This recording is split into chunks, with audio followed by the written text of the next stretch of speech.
Okay, dears, let's talk about something about cell structure and its functions. You are quite familiar with the word cell. As you know, cell is the basic structural and functional unit of the cell. By the middle of 19th century, biologists had formulated cell theory, which is a fundamental concept in biology, according to which all organisms are composed of one or more cells, and the second postulate is new cells arise by the division of pre-existing cells, and then a cell is the basic structural and functional unit for all living organisms. So all these things became possible because of the discovery of the microscope, because cells are very small. We cannot observe cells with our naked eye. So to observe cell, we need a microscope, and with the emergence of microscope, we discover the cell and its content. And moreover, we use different techniques in which we use microscope and lenses and other things to observe more clearly what is inside the cell and how cells which are busy in making proteins do these jobs. So here are some techniques. In today's tutorial, we will discuss the technique which is called the cell fractionation. And as you know, cells is composed of a cell membrane, and inside the cell membrane there is a liquid environment which is called the cytoplasm, which is inside the cell membrane and the nuclear membrane. Like this is the cytoplasm. You can see this is the cell, this is the cell membrane, and inside this cell membrane is the nucleus, and between the cell membrane and this nuclear membrane, this is the nucleus, and between these two membranes, whatever is present inside this area including the nucleus, this is called the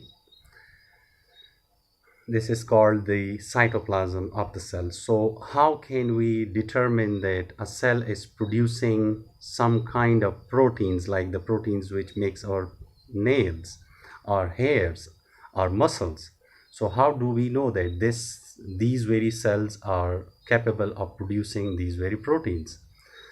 And obviously, if we want to observe the proteins, we will have to extract the proteins. And to extract the proteins from this tiny cell, we need a technique which is called the cell fractionation.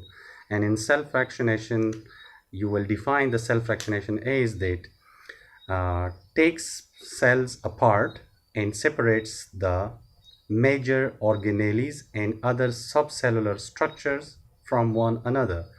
So as you see, here are the cell organelles, like the nucleus is the cell organelle, and as you notice that cell is very much microscopic, we cannot observe it with the naked eye. So how can we extract or get these organelles, which will be much more smaller than even the cell themselves? So for this very technique, for this very purpose, we use cell fractionation. And what we do in this process is we take tissue which is composed of same types of cells, and like the skin cells, and then we take those cells to put them into the test tube like this, and these are the tissue cells, as you can see in this test tube. Then we put this test tube into this mixer or grinder. Why? Because we want to homogenize, means we will put some enzymes in it, or to get the suspension, we will homogenize it, and homogeneous mass of cells will get through this very process. It is based on the size and density of the cell's content, like the cell organelles. Like the nucleus, it is larger than microsomes and ribosomes and mitochondria. These are the organelles which are present. Peroxisomes, these are the organelles which are present, but we will separate them, or this very mixer will mix all the things, like it will tear apart its cell membrane as well as the nuclear membrane, and after tearing apart, this cytoplasm is exposed and the organelles are also exposed. So in this very test tube here, you will get a homogenate. A homogenate is a mixture in which different cellular organelles are, we can see the cell debris which we mixed, right? We will get the homogenate, and then after homogenization, we will spin it through the centrifuge machine. As you can see here, these are the two beakers, and this is the centrifuge which we set for a certain RPM, and we get different organelles on the basis of their size and density. So that's why it is called differential centrifugation. Like the heavier are the particles or the organelles, they will be settled down first, and then so on and so forth. Like the other organelles which are having less density and which size is smaller than the larger one, like the nucleus and the mitochondria, they will settle down to the bottom after an hour or so. So this is the process. You will do the centrifugation process. This is differential centrifugation because we get different organelles on their size and density based when we spin it through different RPMs. Like you can see here, as you can see here, the upper part which you can see here is the supernatant. This is the supernatant position, and after this centrifugation, the denser the particles are, they will settle down first. Like the nucleus, you will get it first. If you can see here, it is the 1000 G's. Like if you spin the centrifuge machine up to 1000 RPMs, revolution per minute, at this very position, you will get the pellet, which is the pellet. This is the pellet, and this is the leftover, which is in the upper portion of the test tube, is called the supernatant. So in the pellet, when you spin it at 1000 G's, you will get the pellet which will be rich in the nuclei, like the nucleuses, which are larger organelles, and cellular debris. You will get it at 1000 G's, and then you will take this supernatant and pour it down into another test tube, and then you will repeat this process again. We will centrifuge it again, but with the different RPM, like the 20,000 G's for 20 minutes. For this, for 1000 G's you did it for 10 minutes, and for 20,000 G's you will do it for 20 minutes. After 20 minutes, you will see that the pellet will be rich in mitochondria and chloroplast. So this way you can see that the more you spin this test tube, or the more you increase the G's on this test tube, the more time you spend on the test tube, the more weight it gains, and you will get the pellet which will be of mitochondria and chloroplast.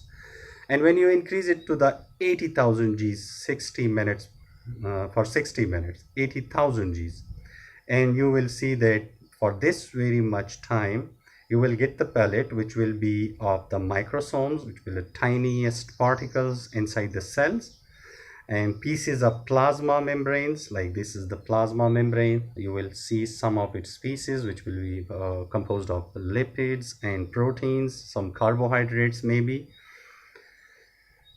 And cells internal membranes like mitochondria do have a membrane. It's a double membrane bounded structure. Chloroplast do have a membrane. It has a double membrane bounded structure.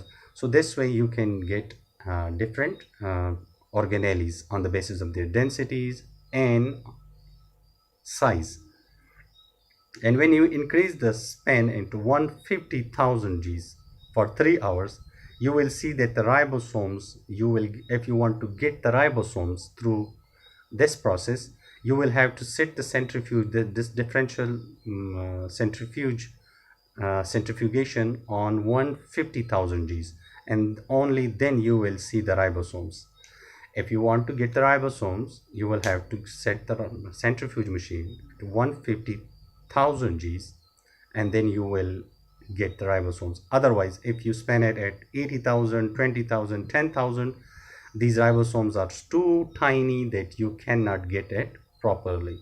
So this way, this self-fractionation method, molecular biologists or biochemists use this process in order to get the different molecular weight proteins and other chemicals which are having denser or heavier than the rest of the molecules. You will get it. And if they are smaller like the ribosomes, you can increase the centrifugation rpm, and you can get the different contents which are present inside the cell.